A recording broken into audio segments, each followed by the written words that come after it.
So this is part 2 of 3 in the whole series of me talking to Josh, I guess. The recording that I'm splitting up into 3 parts and posting. This one's way more serious because the night before I watched this Patrick CC video, which if you don't know who he is, go subscribe, follow him, he's amazing.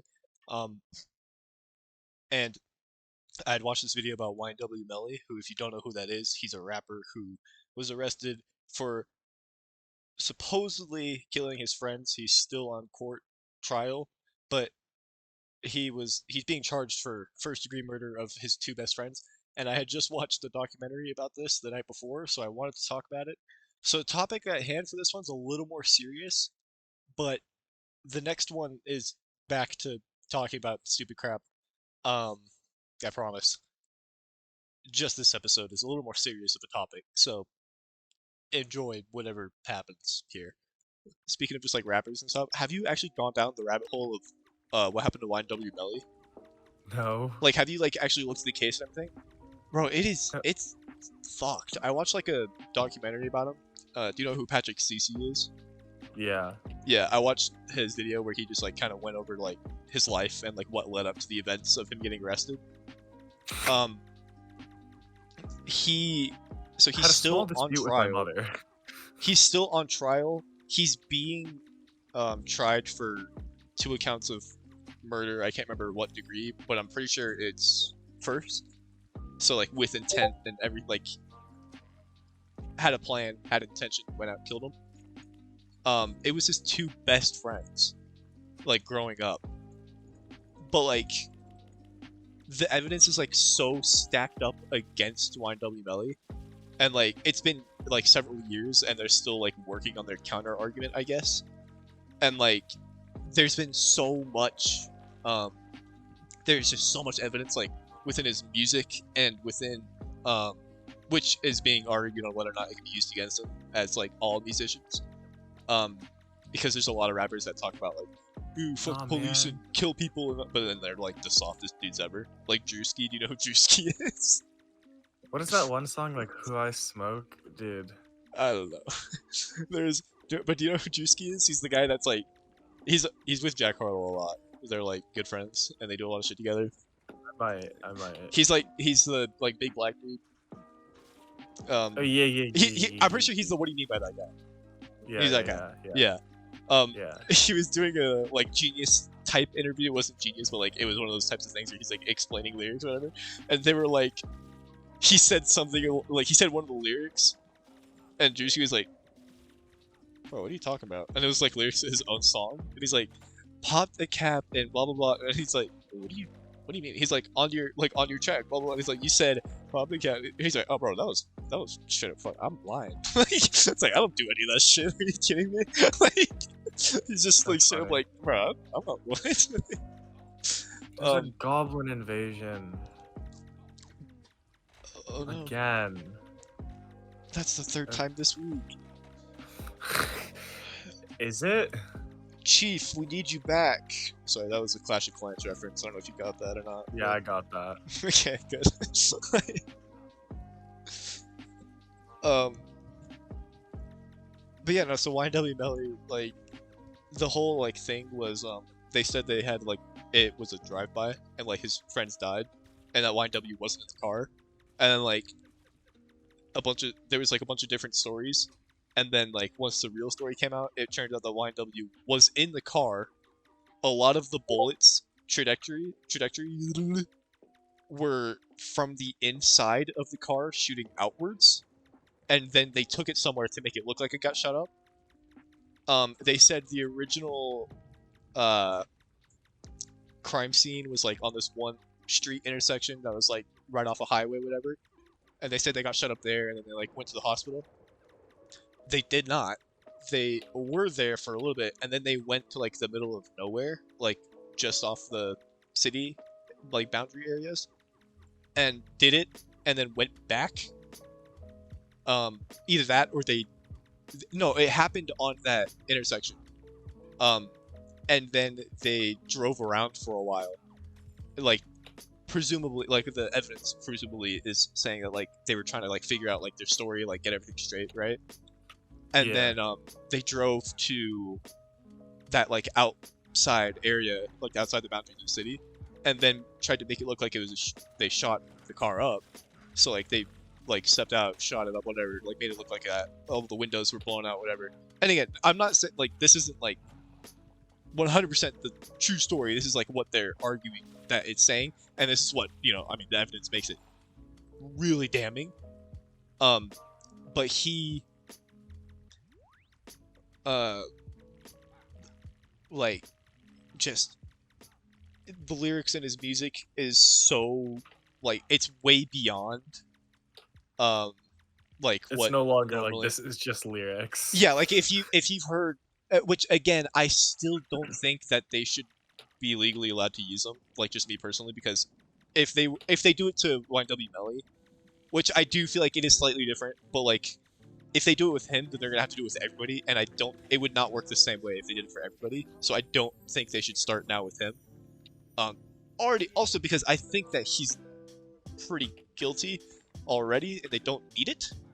But like, not only like is it all his lyrics and stuff, but it's also his personalities. Like he's done so many interviews and stuff where he talks about his love for guns and stuff, and just how he loves shooting, and like he owns like a bunch of like.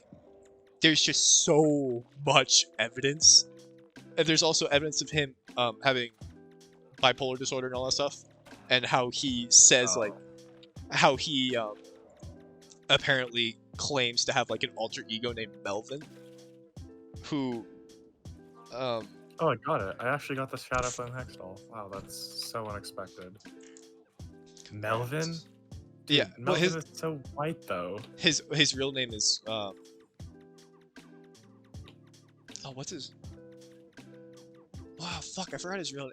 I can't remember his first name, but his last name is Demons, which is hard as fuck. I'm sorry. If your last name is if your last name is Demons, bro, that's sick. Dude, I wouldn't mess personally. Like I just wouldn't.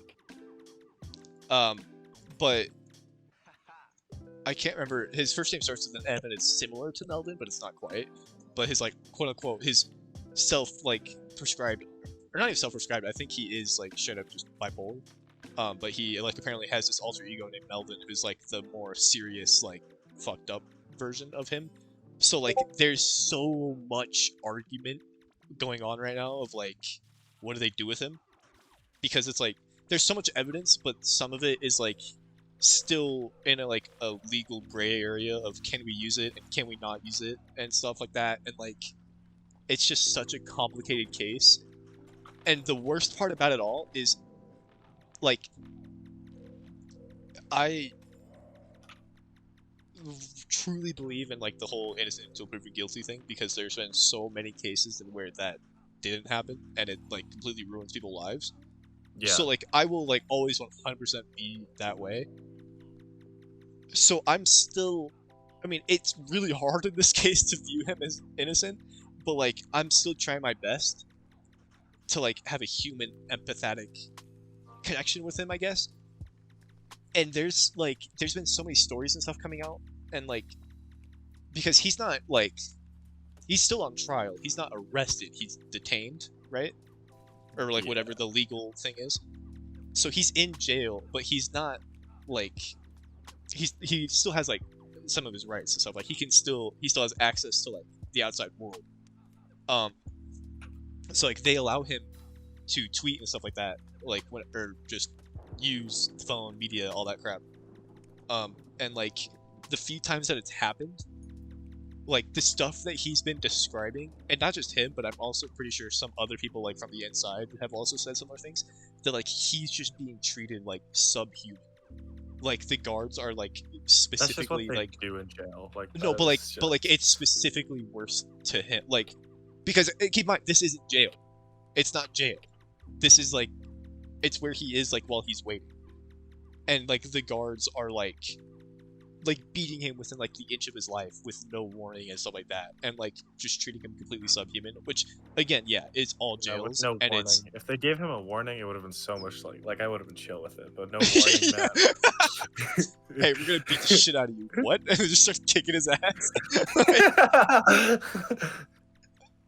No, but like that whole like it just makes me. It genuinely makes me feel bad because I'm like, If you're proven guilty, then I couldn't give two shits if they beat you up. Like, you should, killed your two best friends that you've known since kindergarten. By the way, like, one of them he's known since kindergarten. Kindergarten? Yeah, like, completely, like, grew up together. Parents. And it's like, there's so much, like, out against him. And, like, he made this whole thing about, like, it's like, I swear, like, the fact that, like, you guys think I would do this is, like, completely insane. Like, they were, like, they were my best friends. Like, we literally, the whole, like, Y&W, like, tag at the front of his, name was the thing that they created together, like, those three dudes. So, like, they were, like, that close. Like, they were going to, like, be famous together, right? And then all of a sudden, they just get shot and killed, and all of a sudden, like, all the evidence starts pointing to Y&W Melly, and they're like, what?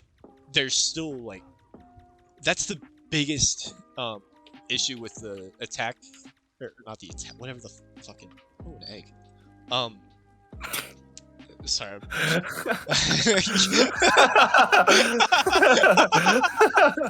Ooh, an egg.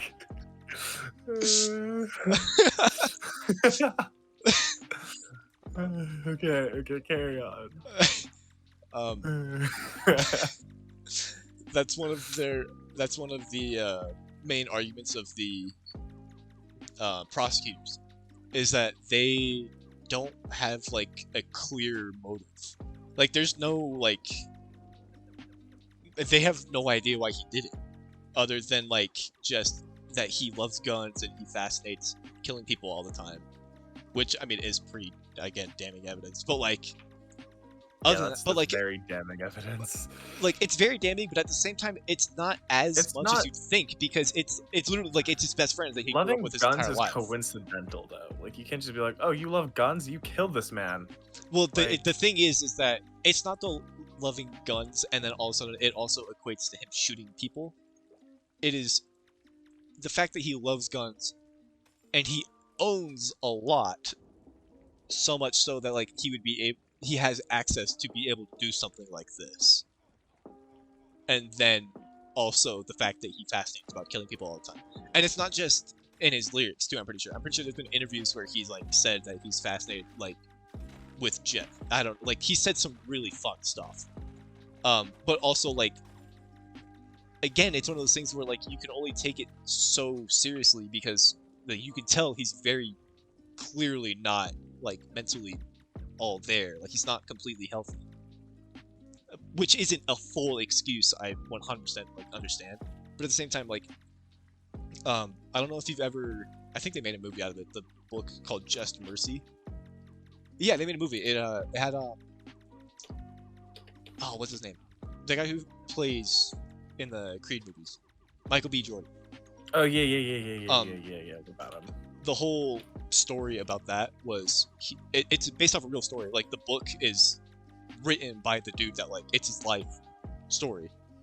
He was a lawyer that grew up in the South, and his whole point of, like, what cases he would take was cases specifically, like, with racial targeting, and, like, cases where, it was like a 15-year-old African American kid that, if it was, like, a white kid, it wouldn't have been nearly the same sentence. But since it was, a racist system down in Alabama, I think is where he was focused in, that kid would get death sentence or, like, life in prison or whatever, when normally that shouldn't be legal. But they, like, make specific, like, things, whatever. So, like, his whole story is he's fighting for these people that are all in this situation that can't fight for themselves. Exactly. Much. Yeah. And, like, reading that book, genuinely, like, and I do like reading, not quite as much as I used to, but, like, I hated books that were like that. That were like, dude, I'm reading Brain on Fire currently, and, like, sometimes I have to put that book down. It's so sad. It's about how this, like, teen woman gets misdiagnosed because of her like misconceptions of like being a woman in New York with like a stressful job. It's really horrible, actually, and it's a true story. That sounds pretty bad. Yeah. But like, carry on. But like he's going through all these stories about like the main two that struck me in the cases that he was doing were cases that involved kids and cases that involved like very clearly mentally ill people, like people that had like severe issues in the past, and like something happens that would still like require jail time, but those people shouldn't be in jail. They should be in a mental institute and like in a hospital, right? Like in one of those specific, I can't remember what they're called, but like, you know what I'm talking about, right? Yeah. Like they should be in there, and they're not being put in there. They're being put in normal prisons, and they're getting the shit beat out of them and stuff. But they're literally mentally ill. Like they can't fend for themselves. Stuff like that. Like seeing that's like it's a complete side of like stuff like that I never thought. Oh my god! Sorry. I was doing crawling depths, and the boss just completely sat on top of me.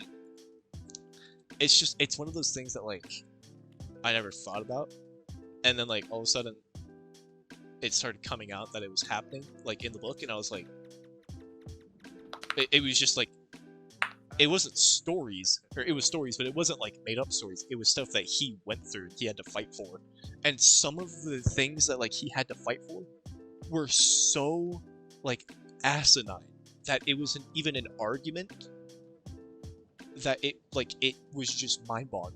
Like there was literally a story of, I believe it was a 15 or 16-year-old kid who killed his stepdad or his mom's boyfriend or whatever after he was like literally beating her to death. Like he was beating her to death, and so he like got a pistol out of like his closet or whatever and shot him to like, you know, stop him from literally killing his mom.